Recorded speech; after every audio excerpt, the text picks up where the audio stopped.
그래서 결국 흉노는 역사의 무대에서 내려올 수밖에 없는 거죠. 여러분들이 아시고 있는 것처럼 북흉노, 남흉노의 문제가 있고요. 그 다음에 동쪽과 서쪽의 문제가 있는데, 이런 문제들은 아마 그 다음에 저를 이어서 강의하는 분이 이런 북방 유목민족사를 전반적으로 강의할 것 같아요. 그렇다면 여러분들이 그걸 통해서 북방민족들의 어떤 기회를 확실할 필요가 있어요. 그리고 언제 기회가 되면 저도 여러분들이 원하시면은 이거를 하나 도표화시켜서 기여라서 보여드리려고 그래요. 중국 자체는 제가 한 게 다 있습니다. 그런데 이렇게 유라시아 연관돼 가지고 하나의 그 도표를 만들어서 보여줄 필요는 있다는 것이죠. 그래서 혼동을 안 했으면 좋겠어요. 지금 우리는 시급하거든요. 중국이라든가 일본과 달리 우리는 역사가 오랫동안 제대로 우리 손에서 기록이 되지 않았을 뿐만 아니라 근대 이후도 역사가 왜곡이 됐어요. 그래서 이렇게 짧은 시간 동안에 우리는 이렇게 느려가지고 역사 공부를 열심히 해가지고 제대로 돌려놔야 되는데, 이렇게 아까운 시간에 우리가 불필요한 논쟁이라든가 아니면 불필요한 학문이라든가 아니면 사실이 아닌 거짓이라든가 과장과 비약이 있으면 어떻게 되겠습니까? 이 짧은 시간에 모든 걸 해결해야 되는데, 정말 저는 중요하다고 봐요. 그래서 특히 이 방송을 듣는 분들은 우리 민족에 대한 애정이 강한 분들이니까 이런 부분들을 꼭 유념해 주시길 제가 간곡히 부탁드리는 겁니다. 흉노의 성격, 제가 몇 장 사진을 가져왔는데요. 이들은 야금 기술을 익혔다. 그때 전제는 서방이에요. 이거 꼭 염두에 두셔야 됩니다. 스키타이, 그랬을 경우에는 지금 어디가 출발지지 분명한지 모르겠지만 적어도 가장 무난한 거는 적어도 우리가 만 흉노가 아니라 스키타이 전체를 놓고 볼 때는 흔히 말하는 더 블랙시예요. 흑해죠. 투르크 말로 카라테니스, 즉 검은 호수란 뜻. 이게 알타이어가 살아있는 겁니다. 그 주변 지역이에요. 특히 북쪽에 보면은 산지, 그 다음에 평지, 농경, 이렇게 스키타일이 각각 나눠지잖아요. 이쪽 사람들이 이게 철기 문화가 일찍부터 발달한 건데요. 그것이 그들의 독자적인 건 아니겠죠. 왜냐하면 그들보다 먼저 발전한 것은 현재 메소포타미아 지역이니까. 어쨌든 중요한 것은 이렇게 흉노인들은 서방에서의 야금 기술을 익혔다는 거죠. 연금술이에요. 복잡하게 생각하지 마세요. 연금술, 인간이 가지고 있는 최대 욕망, 금을 바꾸는 연금술, 그 다음에 화학의 기원, 연금술, 이걸 익힌 사람들이 그들이고요. 그들이 동쪽으로 온 건데, 그래서 한때는 일방적으로 전수받았다고 그랬지만 조금 전에 말씀드린 것처럼 아니, 우리도 동아시아 지역도 최소한도 BC 23세기 최근에 홍산문의 일부 이적을 통해서 더 올리는 경향도 있지만 적어도 청동기 시대라고 부를 정도는 BC 23세기까지 올라가는 거니까 이제 이런 것들은 일방적인 건 아니라 이들은 이들대로 했고, 동아시아는 동아시아 나름대로 흔히 말하는 금속 문화가 발달하게 된 거죠. 야금술이 발달한 거죠. 그래서 제가 인물의 성격을 볼 때 코즐로프의 말을 인용해서 아리안의 일종이고 서북에서 외래 민족이다. 뭐 당연하죠. 이쪽서도 가고 저쪽서도 오고 만나는 지점이 어디일까? 만나는 지점은 센트럴아시아, 중앙아시아인데 여러 가지 조건을 볼 때 실질적으로 알타이 산맥이 핵심으로 보는 거죠. 그럴 수밖에 없는 것이 거기가 유목민족들이 만날 수 있는, 정착할 수 있는 생태 환경 때문에 그렇습니다. 그래서 서쪽에서 온 사람들, 원래 있었던 사람들, 동쪽에서 온 사람들이 만나서 거기서 형성된 것을 우리가 흔히 말하는 흉노계의 원액으로 본다면 그건 알타이 산맥이 되는 거죠. 그러나 기본적으로 섞인 거죠.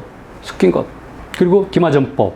스키타이 기마전법을 수용했다고 그러는데 여러 가지 설이 있어요.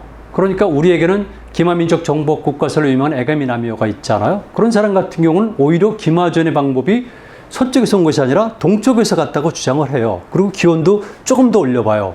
그래서 흔히 말하는 스키타이 전법, 이렇게 기마 군단이 발현 시기를 BC 7세기, BC 9세기 또는 BC 11에서 13세기로 보는데 에가미나미오는 조금 더 올려보면서 BC 9세기보다 조금 더 올려보면서 오히려 저쪽이 아니라 동쪽이라고 주장을 해요. 그러니까 이건 아직까지 모르는 겁니다. 자, 여러분 또 오해하지 마세요. 인간이 말을 사용한 것과 그 다음에 말을 수레로 사용한 것과 그 다음에 기마는 다른 거예요. 그 기마도 단순한 기마가 아니라 거기에 무장을 한 기마 군단. 이거는 반드시 철기와 연관이 돼야 돼요. 청동기도 일부 있지만. 그래서 이 구분을 해야지 그거 구분하지 않고 그냥 말 탄다고 해서 기마 군단. 이거는 아닌 거죠. 그리고 어떤 사람인가. 그래서 일부러 이걸 꼬려냈는데요. 저기 보면은 서방에서 온 외래민족이잖아요. 위서 성록전에 보면 나와요. 성록 아시잖아요. 후조. 고구려랑 연합해가지고 북쪽의 요소지방에 있었던 연을 협공을 하려 했던 이 후조. 아주 강력했죠. 이게 그 흉노 계열이에요. 근데 위서 성록전에 보니까 진세도 나오는군요. 눈이 움푹 들어갔어요. 저 보세요. 눈이 움푹 들어갔죠. 코가 높죠. 그리고 특성이 많잖아요. 이게 후조 사람들이에요. 성륵이니까, 임금이니까. 그래서 아리안계의 피가 섞였다. 이렇게 보는 거고, 맞아요. 그런데 또 다른 무덤을 보니까 여기서 변발이 발견됐는데 이 변발을 보니까 그렇다면 몽골로이드다. 뭐 당연하겠죠. 그래서 제가 좀 이따 사진 보여드리겠지만 흉노 그러면은 서양인의 피와 북방몽골로이드의 피가 섞인 이런 모습들이 등장하게 돼요. 그리고 그런 것들이 의외로 우리에게 영향을 끼친 거죠. 근데 중국도 마찬가지인데 이상하게 중국의 하북지방보다는 남만주를 통해 가지고 우리 쪽에서 이렇게 흔히 말하는 투르크계의 혈연적 성격이 많이 보이고 있어요. 이걸 어떻게 설명해야 될지 그건 잘 모르겠어요. 한결같이 다 그래요. 아니 어떻게 한결같이 다 그렇게 얘기를 해요. 제가 책을 내거든요. 구한말에 외국인이 본 조선. 그래서 그 부분을 쭉 조사해 봤더니 이렇게 보고 있더라고요. 이건 제가 이식고분 박물관에서 한 건데요. 지금 카자흐스탄에 있죠. 카자흐스탄 알마타 조금 가면 이식이라는 데가 있는데요. 이식고분이 있어요. 이게 유명하잖아요. 우리와 연관된 많은 것들. 이 이식 카자흐스탄 건너편에 있는 호수가 이식쿨이에요. 이때 쿨은 호수란 뜻이죠. 송쿨, 이식쿨 뭐 등. 그래서 알타이어 말이죠. 우리도 쿨이란 말이 있었을 텐데 그것이 어떤 식으로 변형됐는지는 모르겠어요. 여러분들이 그 고릴라의 쿨, 뭐 여러 가지 생각해 봐야 될 것 같아요. 일단 터키에 이르기까지 지금도 다 호수는 쿨이라고 부르고 있어요. 그래서 이 19분에서 발견된 걸 가지고 보니까 흉노인들은 이렇게 생겼구나. 변발했지만은 이렇게 서양의 눈을 가지고 있는 모습을. 눈도 그렇고요. 코가 섰잖아요. 자, 그리고 알타이적 분면에서 발견된 유물과 돌비석 등을 보니까 역시 섞였구나. 몽골인종과 아리안종의 피가 섞였구나. 이렇게 보는 겁니다. 사실 이런 표현이 적합하진 않습니다. 왜냐면 아리안종은 더 파이트죠. 코카사이드고요. 몽골인종은 사실 몽골로이드이기 때문에 몽골인종이 아니라 북방몽골로이드 중에서도 몽골어 계통이라고 보는 것이 올바른 표현인데 여기서 제가 인용한 데서는 이렇게 몽골인종과 아리안종의 피가 섞였다고 그랬어요. 그리고 에가미나미오가 이렇게 구분했습니다. 사람들은 그 기마민족 정복국가설만 얘기하는데 또 이게 말씀을 드리겠지만 에가미나미오가 주장한 기마민족 정복국가설은 우리에게 결코 유리한 것만은 아니에요.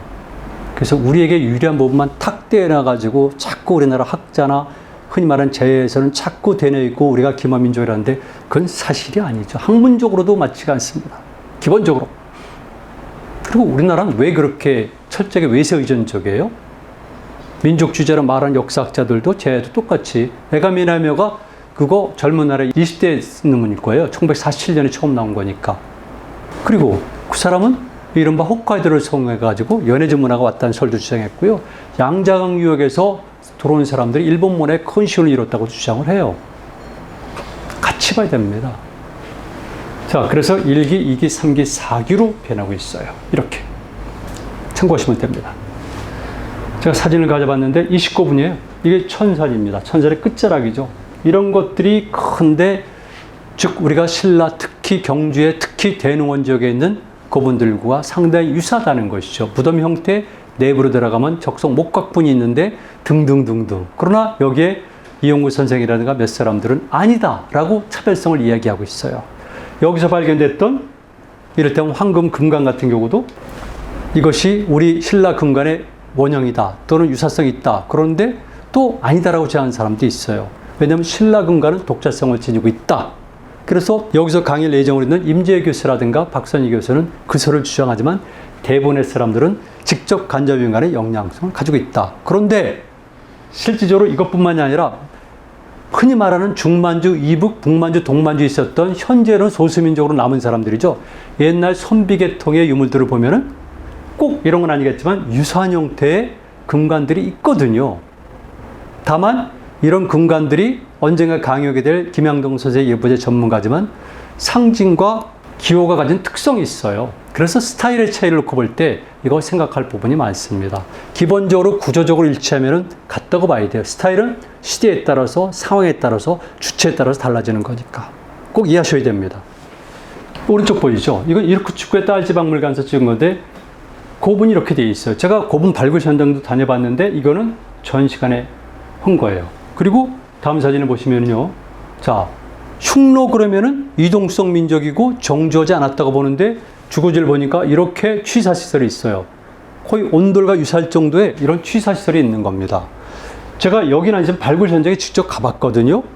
깜짝 놀랐어요. 그때 박물관 그 발굴 담당자의 안내로 가서 설명을 들었고, 이거는 이렇게 찍고 우수적으로 박물관을 전시해 놓은 거고요.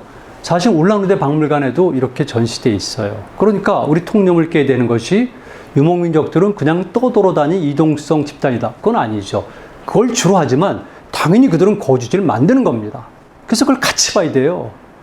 그러니까 그들이 문화가 있는 거죠. 그리고 나라를 다스릴 수가 있는 것 아니겠어요? 근데 그렇게 해석하면 곤란하죠. 그래서 사실을 정확히 해야 된다. 이거는 알타이 살록 지역인데 바로 레마루 유적지인데 쿠르칸들이 무지하게 많아요. 이 쿠르칸들이 거의 대부분 도난당했고요. 이 쿠르칸들과 그 다음에 신라의 적성 목각분 있죠. 이걸 연관시키는 견해들이 사실은 그동안 많이 있었던 겁니다. 뭐 어마어마하게 많아요. 그리고 거기 앞에 가니까 이렇게 게락시라는 게 있죠. 석상.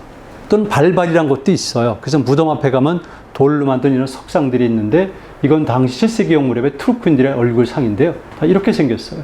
보시는 것처럼. 그래서 지금 제주도에 있는 하르방의 원형을 놓고 이를테면 동남아시아설, 김병모 교수를 중심으로 한 동남아시아설이 있고요. 그 다음에 이제 이쪽과 연관시켜서 해석하는 설이 있습니다. 최근에 요소지방까지 연장시키고 있는데 저는 사실 잘 모르겠어요. 두 군데 제가 다 가봤고 제가 다 관련이 돼 있으니까. 근데 중요한 것은 이렇게 무덤 앞에는 이렇게 죽은 사람의 얼굴을 지금 비석들이 있다. 이건 벌어진 거예요. 그럴 수밖에 없어요. 그래서 이 돌로 된 적성 문화에 관해서는 참 여러 가지로 생각을 많이 해야 될 겁니다. 왜냐하면 인간이 가장 손쉽게 만들 수 있는 무덤 형태가 적석 아니겠어요? 돌무덤. 그래서 이게 29분군에 있는 건데 흔히 말하는 황금인간이에요. 보면 알겠지만 이렇게 다양한 것들이 있는데 이런 것들이 일부가 사실은 북만주 지역에서 나온 것과 일치가 되고요. 우리랑도 연결되지만 임재 선생이라든가 박 선생의 말에 따르면 이용구 선생의 말에 따르면 다르다. 이건 거죠. 여러분들 어떻게 생각하십니까? 흉노의 연관성, 기마민족과의 연관성을 주장하는 분들은 이렇게 얘기를 하고 있고, 근데 미술사 하는 분들은 대부분 다 그 연관성을 인정하는 견해더라고요. 권영필 선생 등등, 최근에는 젊은 학자인데 강인욱 선생도 역시 그렇게 보고 있고. 자, 그런데 그중에 단검의 문제가 나옵니다. 단검. 제가 지난 시간에 말씀드렸죠. 우리에게 중요했던 것은 바로 소위 말한 비파형 동검. 다른 말로 하게 되면 고사선식 동검, 연용식 동검, 또 다른 말로 하면 빛동검 될 수가 있는 거죠. 근데 일단 통념상 가장 쉬운 용어인 비파형 동검으로 말씀을 드리는데 그것과 상대적인 게 흔히 말하는 북방형 단검이거든요. 그래서 다른 명칭으로 보여드린 거예요. 여러분들이 보시는 것처럼 이렇게 여러 가지 명칭으로. 그건 학자들에 의해서 명칭이 붙여지는 거니까 여러분들이 유념하실 필요는 없어요. 그냥 아 그렇구나. 그런데 형태는 붙어있다. 우리는 제가 한번 말씀드렸지만 분리되어 있다. 붙여서 만드는 것은 쉽다. 찍어내면 되니까. 용범을 통해서 찍어내면 되니까. 거기에 반해서 우리 비파형 동검은 조립식이다. 조립식이라는 것은 첫 번째는 기술력이 뛰어난 것이다. 조립품이니까. 그리고 두 번째는 어쩌면은 용료, 재료가 될 수 있는 총동이 부족했을 수도 있다. 한번 생각해 보고요. 그리고 저는 거기에 의미까지 부여하는 거죠. 왜 이렇게 특이한 모양을 가졌고 이렇게 3분할로 됐을까? 혹시 이것이 고조선이 또는 우리가 가지고 있었던 특별한 사상, 사회 논리를 구현한 것이 아닌가? 이건 전적으로 제 해석이니까 학문적으로 큰 가치가 있는 것은 아니에요. 그리고 검날을 보니까 북방식은 짐승 대가리 모양으로 되어 있고 방울 모양의 장식이 있는데 그리고 후에는 촉각시로 변해서 보여드리겠습니다만 이렇게 양쪽이 바라보는 것, 이게 내려오게 된 거죠. 그래서 다른 것들은 뭐 특별한 게 아닌데 서기전 4 내지 3세기경에 전국시대 유적이 가장 많아요. 이 시기에 이들이 본격적으로 이쪽으로 내려왔구나, 이걸 알 수가 있는 거죠. 그리고 일부 사람들이 이렇게 얘기를 합니다. 이 시기에 이 북방식 단검의 동물 표현들을 보면 여기 동물 모양이 나오잖아요. 이럴 것은 전형적인 스키타이 동물들. 이를테면 여러분들 아시는 것처럼 그리스 신화에 보면은 켄타우로스라고 있지 않습니까? 이럴 때는 몸뚱이는 말인데 얼굴은 사람인 것. 이게 스키타인들을 표현한 거예요. 그만큼 굉장히 스키타인들이 무서웠고 그들은 그리고 동물과 연관된 것들을 굉장히 소중히 여겼기 때문에 스키타의 예술품 그러면 동물 문양이 굉장히 많아요. 그래서 심지어는 그리스에 수출할 때도 그런 것들이 등장하니까 그리스 문화를 보면은 그리스 예술품들을 보면은 이런 스키타이계의 동물 양식들이 많이 남아있는 겁니다. 그런데 일부에서는 이런 스키타인들의 양식을 중국식으로 변환시킨 거다. 이렇게 해석이 나오는데 그럴 가능성은 충분히 있죠. 그래서 이런 것들이 보이고 있어요. 그래서 여러분들이 아는 것처럼 영철 어원동출 때 마형, 말 모양, 호랑이형, 그리고 오르드성 동복을 비롯해서 많이 나오는데 특히 비산동에 출토된 것은 바로 이렇게 촉각시 나온다는 거죠. 그래서 대부분 이걸 많이 주장하는 겁니다. 자, 이거는 남산군 유적에서 나온 건데요. 오르도스 박물관에서 찍은 겁니다. 이게 전형적 북방식 동검들 일종이에요. 자루로 되어 있죠. 그리고 이렇게 보게 되면은 호랑이 장식이라든가 곰 장식이라든가 등등이 되어 있죠. 그리고 동복이죠. 그래서 이렇게 축구해서 온 것, 그 다음에 여기 똑같은 것. 그래서 이렇게 제가 보여드렸습니다. 이런 것들은 스키타식에 가까워요. 이 칼은 흉노식입니다. 그리고 여기 사냥들은 대체적으로 암각칼 비롯해서 쭉 서쪽으로 이어지면서 흔히 등장하는 주제가 되죠. 자, 제가 또 보여드려요. 그것도 이르쿠츠크 박물관이에요. 보니까 이렇게 동물들이 마주보고 있고 그 다음에 동물 사슴이 있는데 똑같이 이런 것들이 사실 북만주 지역에서도 발견이 되고 있고 그 다음에 동시베리아 지역에 이르쿠츠크 박물관 가보니까 이런 흉노계 유물들이 나타나요. 이건 울란우데 박물관이에요. 이렇게. 자, 익숙하시죠? 이런 것들이 지금 우리가 알고 있는 주로 선비족을 중심으로 했던 우리의 반개 종족일 수 있는 선비족을 중심으로 했던 이렇게 중만주 이북, 즉 북만주 지역에 있었던 그 문화와 상당히 유사한 겁니다. 이런 것들이 사실은 남산군 유적에서 보듯이 BC 10세기 이전에도 내려와서 동반 출토가 되는 거죠. 특히 남산군 무덤에서 보면은 이게 동반 출토돼서 상당히 해석을 어렵게 만들고 있어요. 자, 오르도스 문화를 전기 후기로 표현하는데 그 후기는 스키도 사카, 스키타이어구 사카, 색이죠. 문화의 계통이다. 됐습니다. 넘어가겠습니다. 그래서 후기에 가면은 이제 본격적으로 기마 문화들이 출토가 된다. 이걸 알 수 있는 것이죠. 흉노인들은 결국은 유라시아 문명사에서 가장 큰 역할을 했습니다. 여러분들이 아시는 것처럼 흉노라는 것이 아니라 흉노를 포함했던 이 알타이어 계통 사람들, 북방몽골 중에서 알타이어 계통 사람들은 실질적으로 서쪽으로서는 이를테면 오스트리아 비인, 아니면 드네프르강, 더 블랙시 흑해, 그리고 동쪽으로는 바로 우리가 말한 동만주 일대까지 막강한 영향을 끼쳤거든요. 기본적으로 넓은 지역일 뿐만 아니라 동서를 연결해주는 유일한 교통로일 뿐만 아니라 그리고 그 시기에는 불가피하게 절대적이었던 말을 사용한 집단들이었었고요. 그리고 그들은 강한 전투력을 가졌거든요.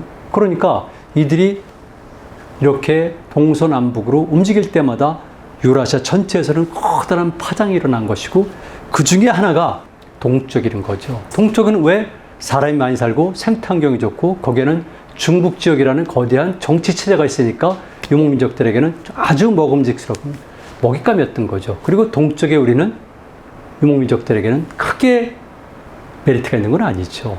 기본적으로 그 부분 나중에 말씀드리겠지만 지정학적 조건상 우리는 큰 메리트가 없었던 겁니다. 그래서 동아시아 지역에서 주로 전투적인 충돌, 그런 문화의 교류는 북방 유목민족인 흉노 계열과 투르크 계열이죠. 그리고 한족과의 싸움이었었다. 이렇게 보시면 됩니다. 그래서 여러분들이 입찬 흉노 집단들이 총동 규모가 확산되고 그리고 상호 교류를 통해서 더 질적으로 향상이 되고 이런 것들의 큰 역할을 한 것은 이론의 여지가 없다는 거죠. 동복을 잠깐 볼까요? 동복.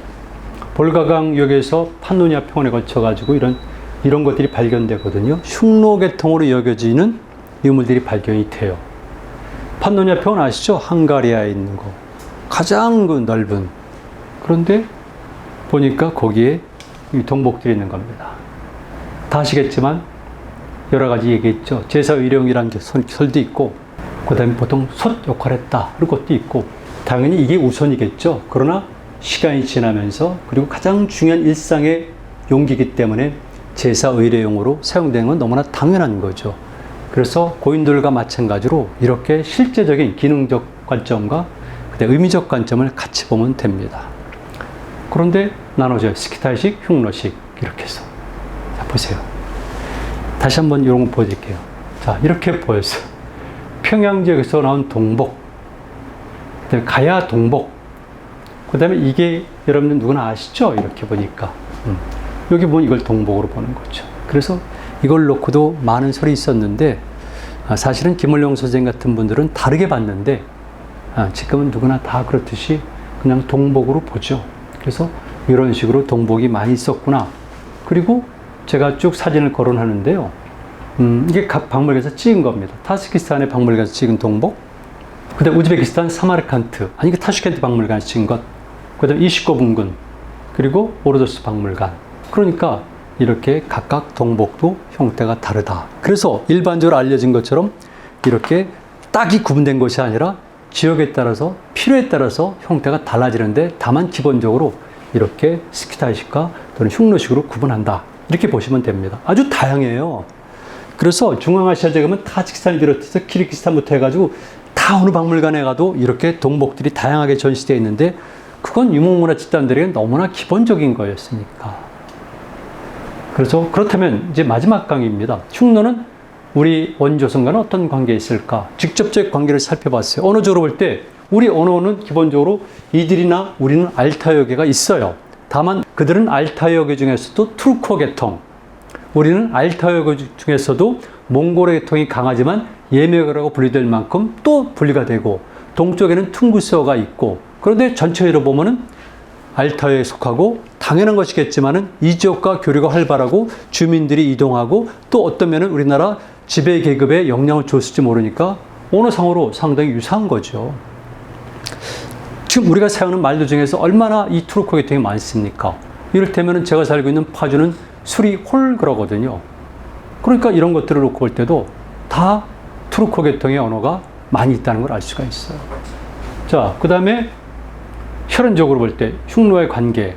일단 공간적으로 볼 때 흔히 말하는 원조선과 흉노는 아주 근접해 있어요. 여러분 아시겠지만 사기에 보게 되면은 흉노가 있었고 묵툭 선후시대 때죠. 그리고 한나라가 있고 그 동쪽에 있는 게 동호지 않습니까? 동호의 실체는 불분명하지만은 어쨌든 우리가 깊은 연관가 있는 건 분명해요. 왜냐하면 동호의 브랜치가 선비 거란은 나오니까.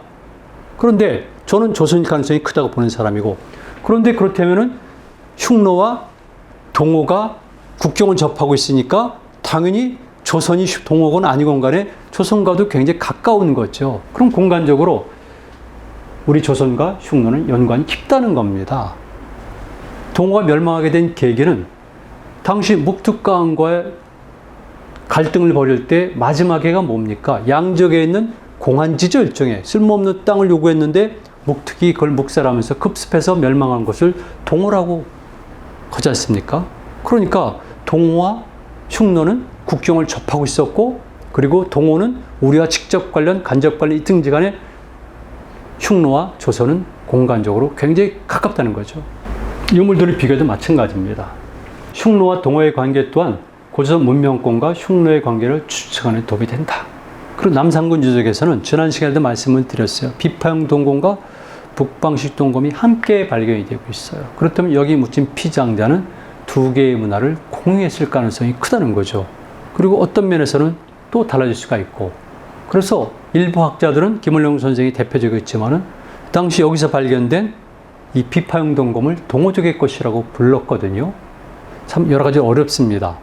그래서 고조선 문명권을 보면은 오르도스식의 청동기 문화를 수용한 흔적들이 많이 발견이 되고 있어요. 당연히 역시 그들과 우리는 교류가 활발했다. 이게 그거예요. 115권에서 발견된 청동검, 청동창 보이시죠? 비파형 동검. 그 다음에 요양시에서 박물관에서 찍은 건데 여기 청동검들. 이건 주로 독자성을 유지하는 것들이죠. 근데 이런 것들이 일부는 흉노와 연관이 있다는 겁니다.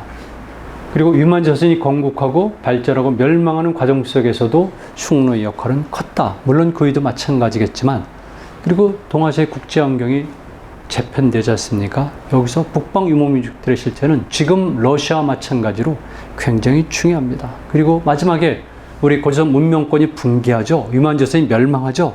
그리고 그 이후에 부여, 고구려, 그리고 중심에 많은 폴리스들, 소국들이 많이 생성이 되는데 여기에 당연히 그 시기의 역학관계에 큰 역할을 한 것이 흉노 세력이에요. 만약 흉노 세력이 발흥하면서 중국 지역에 대해서 군사적 압박을 가하지 않았다면은 우리가 쉽게 이렇게 복국운동을 펼 수가 없는 거죠.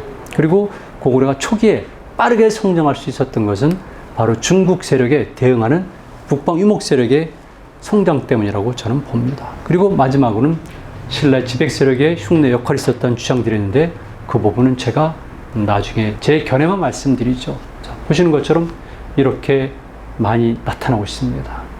보이시죠? 어원동에서 출토된 것들. 그리고 각배. 이 각배는 유목민족들의 특성. 지금 이란 박물관에 가면 무수히 많을 만큼 이란 지역까지 페르시아까지 연결되는 이런 각배. 그리고 이것이 유명한 이거죠. 양쪽에 바라본 안테나식 동검. 이런 명칭도 사실은 다 바꿔야 됩니다. 과거에는 이런 것들에 대한 상대 비교가 없었고요. 학술적인 연구가 부족했고요. 그리고 일본인들의 또 인식도 작용하면서 우리는 특색이 없는 성격이 애매모호한 명칭들이 부여된 건데 이제는 이런 것들을 바꿔서 역사성에 근거하고 사실에 근거하고 우리적 관점에서 명칭들을 변경해야 돼요. 그런 의미에서 일단 북한의 노력이라든가 그리고 고고학계에서는 연세대학교의 손보기 선생이 시작했지만은 이들의 활동은 상당히 의미가 있다고 저는 판단합니다. 그래서 그 이전에 배운 세대들은 다소 어려운 용어겠지만 지금 젊은 사람들은 다 우리말로 바뀐 것을 많이 배우고 있죠. 이런 것들도 이제는 다 바꿔야 됩니다. 이렇게 해서 저는 고전 문명권과 해륙 활동이란 큰 주제 속에서 우리 고전 문명권의 핵심 종족 외에 반개 종족의 한 부분을 차지했던 흉노의 종족적 성격, 그들의 발언, 그 위치, 그리고 행적, 그리고 문화의 특성을 살펴봤습니다.